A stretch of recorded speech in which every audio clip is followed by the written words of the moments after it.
Olá pessoal, tudo bem? Eu sou Fernando Rocha e esse é o nosso Saúde e Bem-Estar. O programa está começando hoje, como sempre, com dois temas muito interessantes que vão te dar mais informação útil sobre saúde e qualidade de vida. Olha só o que temos para hoje.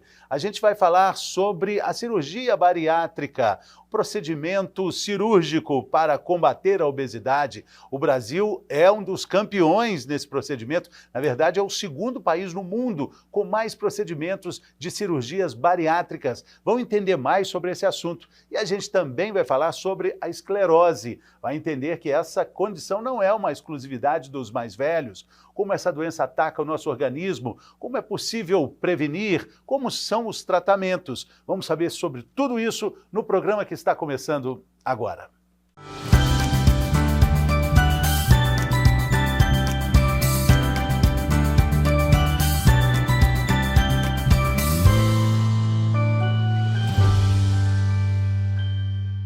Muito bem, vamos começar então. O nosso primeiro bloco, a gente tem aqui a presença do Dr. Davi Teixeira Urzedo, que é neurologista do Hospital das Clínicas, formado pelo Hospital das Clínicas da UFMG, é também do Corpo Clínico de Neurologia do Hospital Felício Roxo e do Hospital Vila da Serra.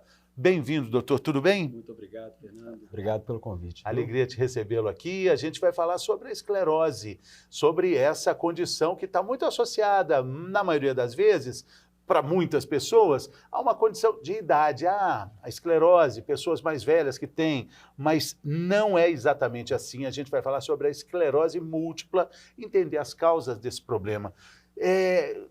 Algumas ou muitas ainda são desconhecidas ou todas são desconhecidas, doutor? Olha, a esclerose múltipla, ela não tem um fator principal como causa. Nós sabemos que existem alguns fatores de risco evidentes, como pessoas do sexo feminino, é uma doença mais comum em mulheres jovens, porque a esclerose múltipla ela é uma doença autoimune, então é uma resposta do nosso próprio organismo ao sistema nervoso central.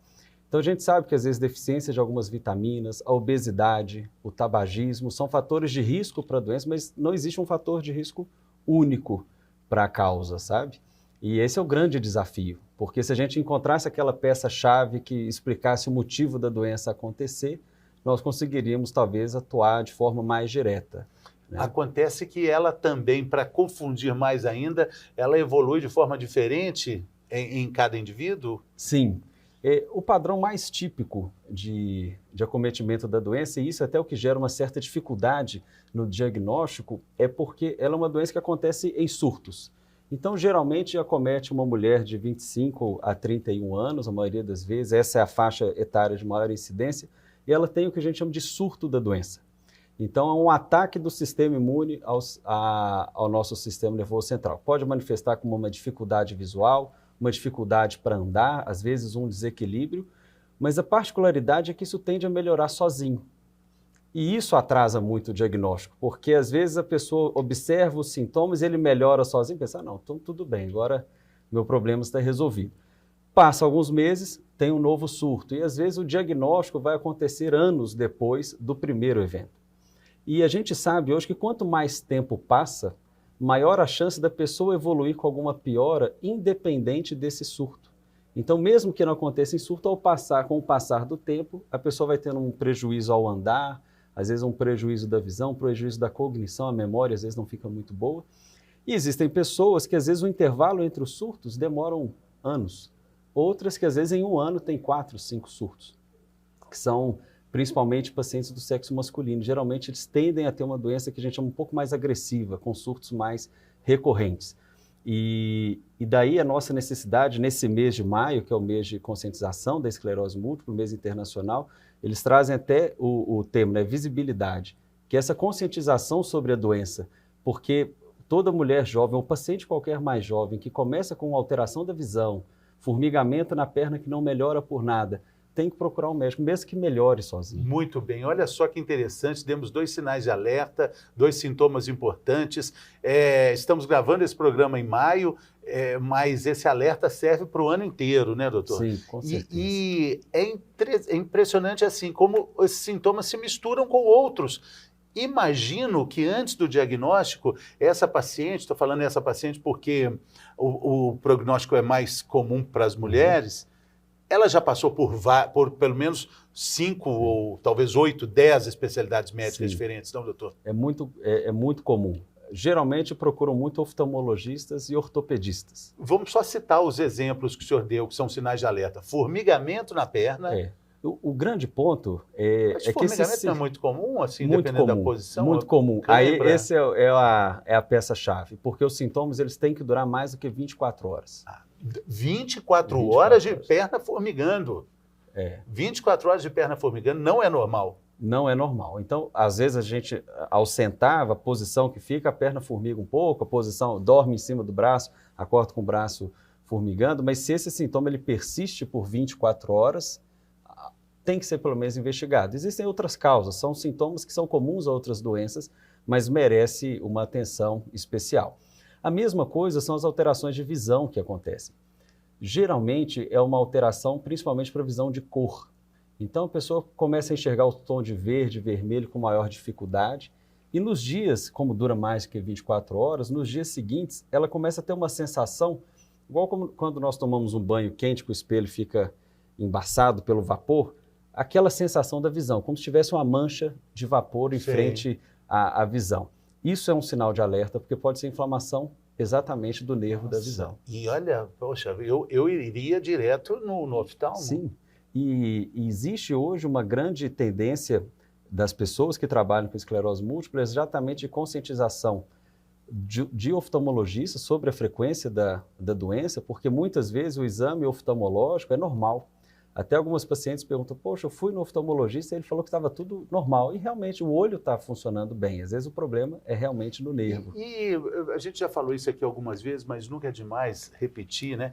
Que o oftalmologista é um profissional que ele tem a capacidade de fazer um dos exames mais completos da forma menos invasiva possível, que é o exame de fundo de olho, né? Sim, exatamente. Então, se ele tem essa atenção para falar sobre hipertensão, até colesterol alto, o oftalmologista pode dar um diagnóstico de obesidade para uma pessoa, para fazê-la entender que a obesidade é uma doença, para antecipar algumas inflamações importantes, não é, doutor? Sim, com certeza.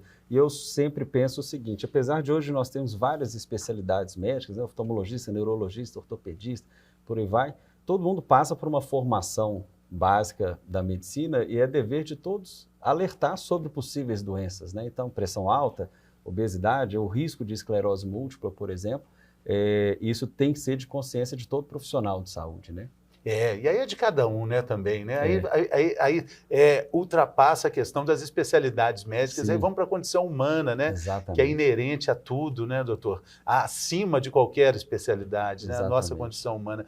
Mas o senhor recebe diagnósticos ou pontos de atenção de outras especialidades médicas? Vamos falar sobre isso, porque nós estamos falando sobre a conscientização da esclerose múltipla, principalmente em mulheres, sintomas que se confundem, então o ortopedista também precisa desse ponto de atenção, né? Isso. O oftalmo também. O senhor recebe recomendações de colegas nesse sentido? Sim, e acaba existindo, como os sintomas são muito comuns, né, entre essas especialidades, muitas vezes uma paciente me procura com medo de ter esclerose múltipla.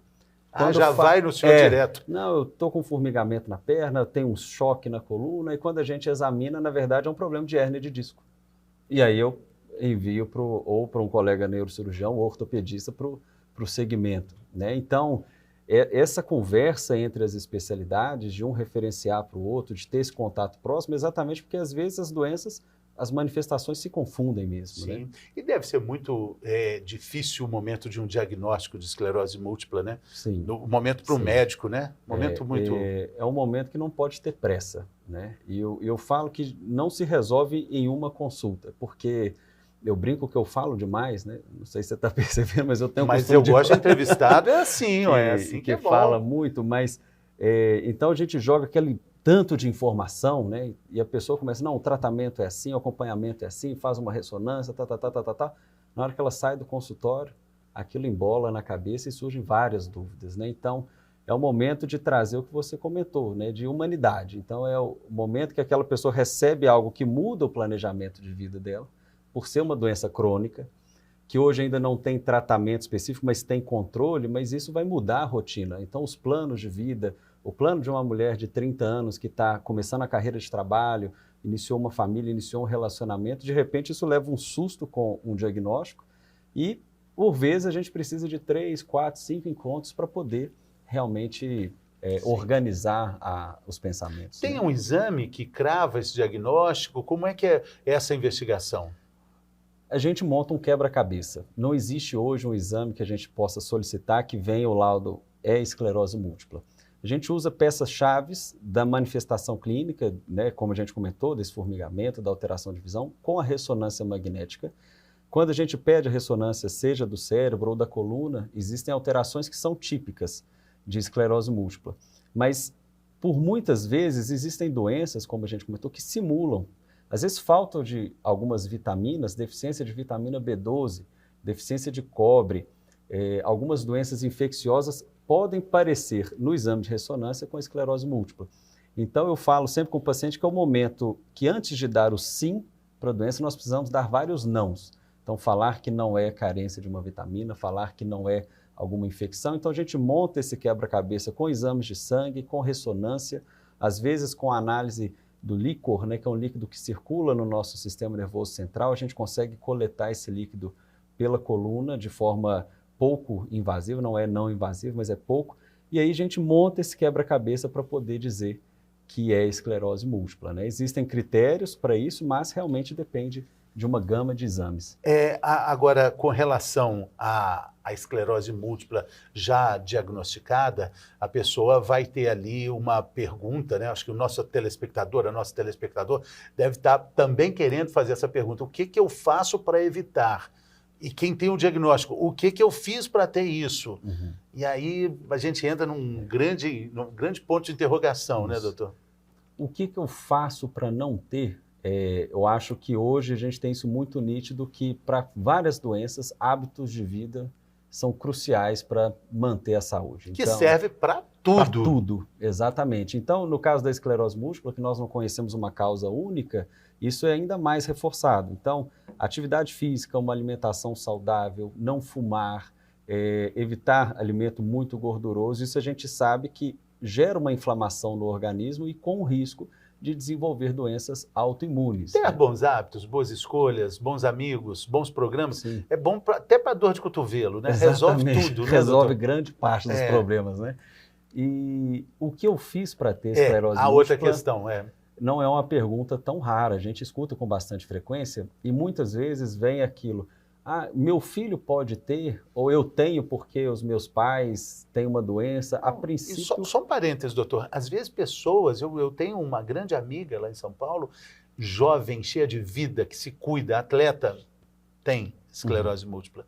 Talvez ela tenha feito essa pergunta. Hoje tem controle, mas ela se cuida, ou se cuidava muito antes, continua se cuidando também depois do diagnóstico. Ou seja, realmente é muito difícil, né, doutor? Eu falo que quando a pessoa coloca a cabeça no travesseiro para dormir, essa pergunta vem com frequência. Por ser multifatorial, então nós sabemos que não é uma doença hereditária, né? A gente sabe que entre parentes de primeiro grau, né, os filhos de pessoas que têm esclerose múltipla, tem um risco um pouco aumentado em relação à população geral, mas não é um risco tão alto. Então a gente não pode colocar realmente, não é uma doença genética.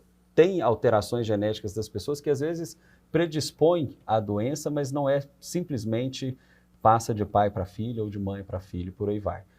Outra coisa, até muito famoso nos últimos meses, é a presença de um vírus que se chama vírus Epstein-Barr, que foi feito um estudo nos Estados Unidos nos últimos anos, publicado no ano passado, e viram que realmente pacientes com esclerose múltipla tiveram contato quase em sua totalidade com esse vírus ao longo da vida, que é um vírus que dá uma síndrome de um resfriado qualquer, que é até difícil a gente saber quem já teve ou quem não teve. Ele é muito comum.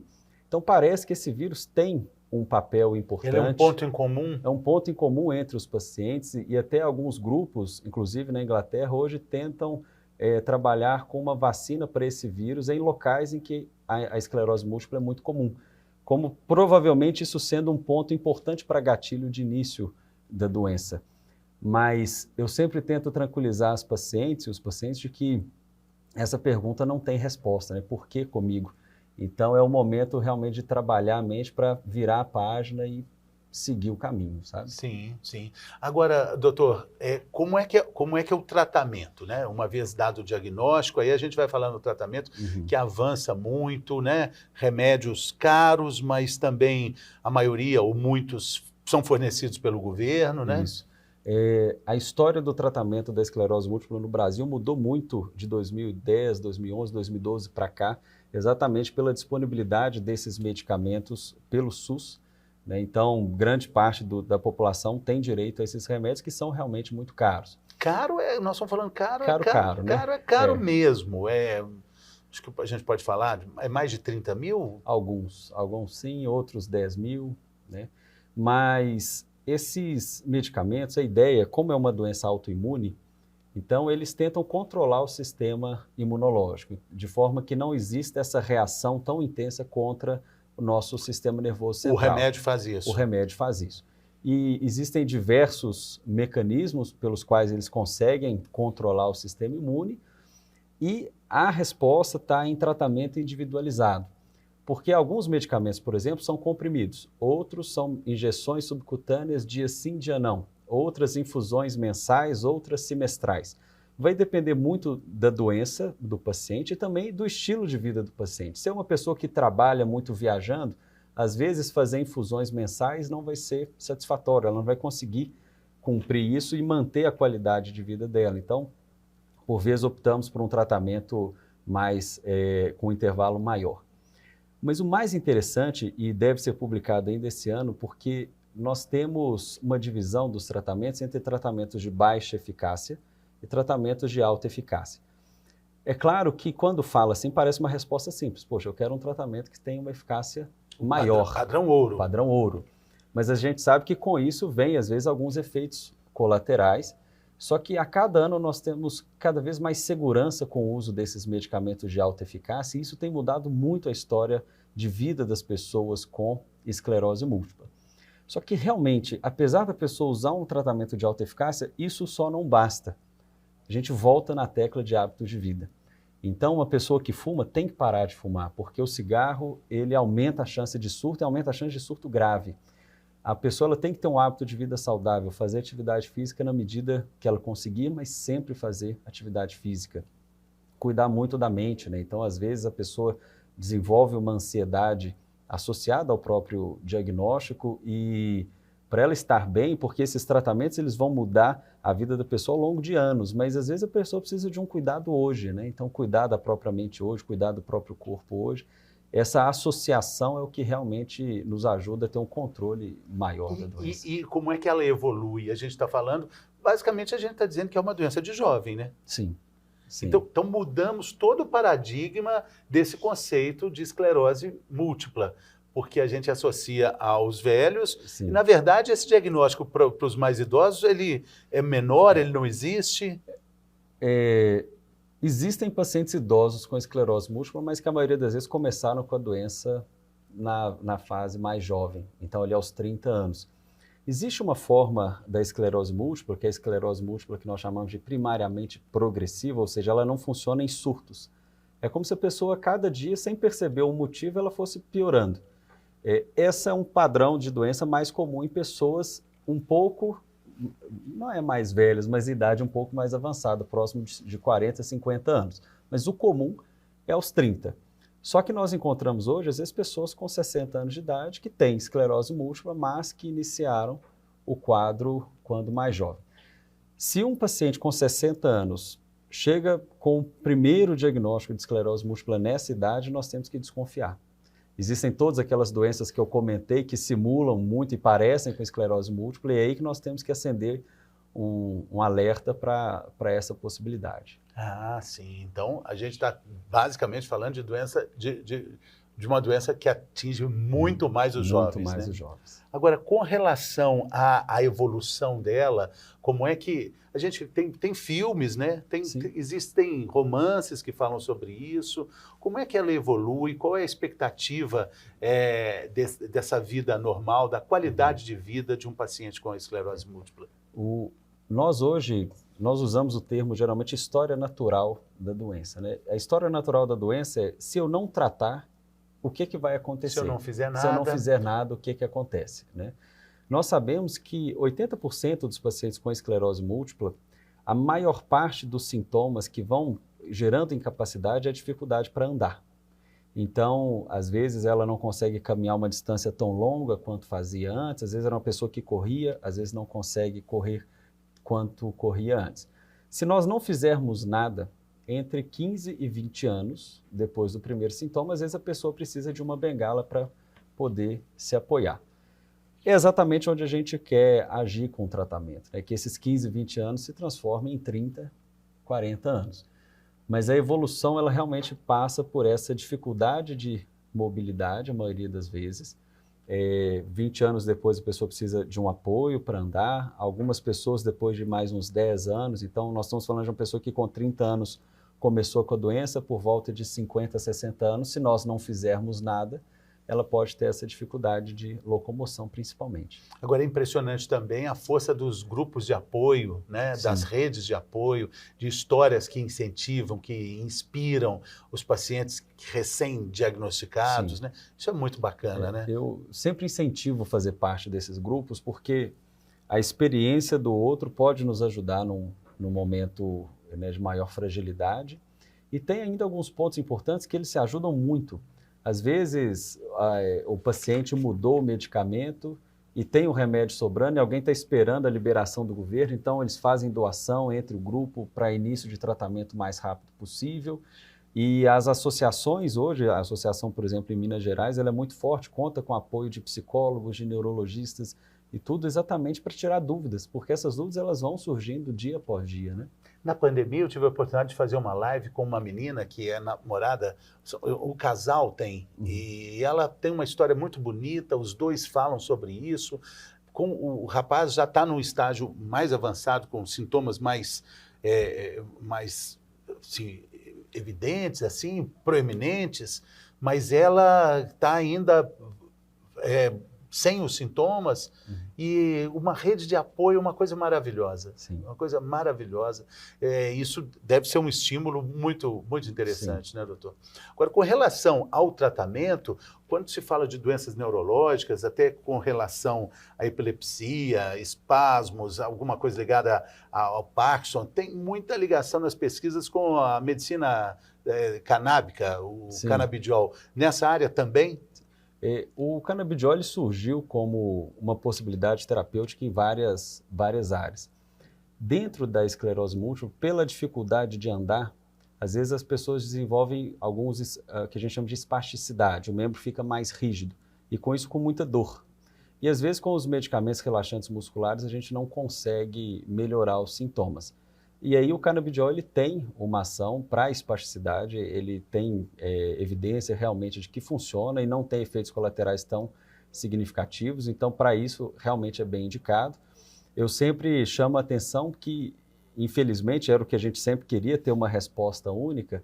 Às vezes a pessoa fica um pouco desmotivada com o tratamento, porque o tratamento falhou e vai ter que mudar o remédio, e quer tratar tudo com o canabidiol, exatamente porque ele surgiu em várias áreas da neurologia como uma opção.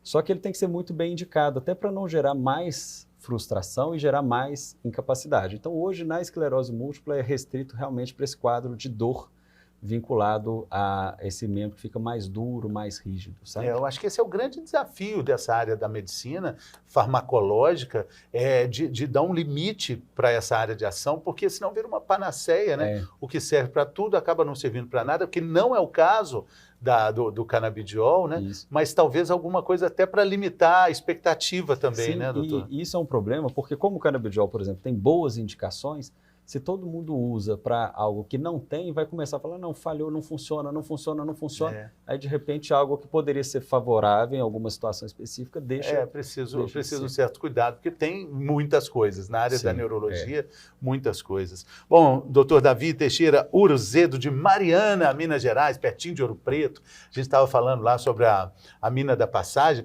de Mariana. Chico Rei também, Minas Chico Rei, essa mais em Ouro Preto, né? E aquelas duas igrejas lindas lá de Mariana, o órgão órgão da Catedral da Sé. Maravilhosa cidade. Um grande abraço para a cidade de Mariana. Doutor, muito obrigado. Estamos falando sobre o maio... Maio que cor? Laranja. Maio laranja. Prevenção, difusão de informação sobre a esclerose múltipla. Visibilidade, né, como eles colocaram esse ano. Visibilidade. E eu acho que de tudo que a gente falou aqui, duas coisas muito importantes, dois sintomas que merecem atenção. Repete, por favor, doutor. Dificuldade visual e aquele formigamento na perna que persiste por mais de 24 horas. Formigamento na perna por mais de 24 horas, dificuldade visual atípica, né? Isso. Porque se eu tirar o óculos, eu tenho dificuldade visual. Exatamente. Geralmente é algo que vai ao longo dos dias piorando, diferente da gente que usa óculos e todo ano aumenta um grauzinho. Às vezes a pessoa nem tem óculos, não tem nenhum problema, começa uma variação de visão. Muito obrigado, doutor. Sucesso aí. Eu que agradeço o convite mais uma vez. Valeu. A gente vai fazer um rápido intervalo e daqui a pouco a gente volta falando sobre cirurgia bariátrica. É daqui a pouco.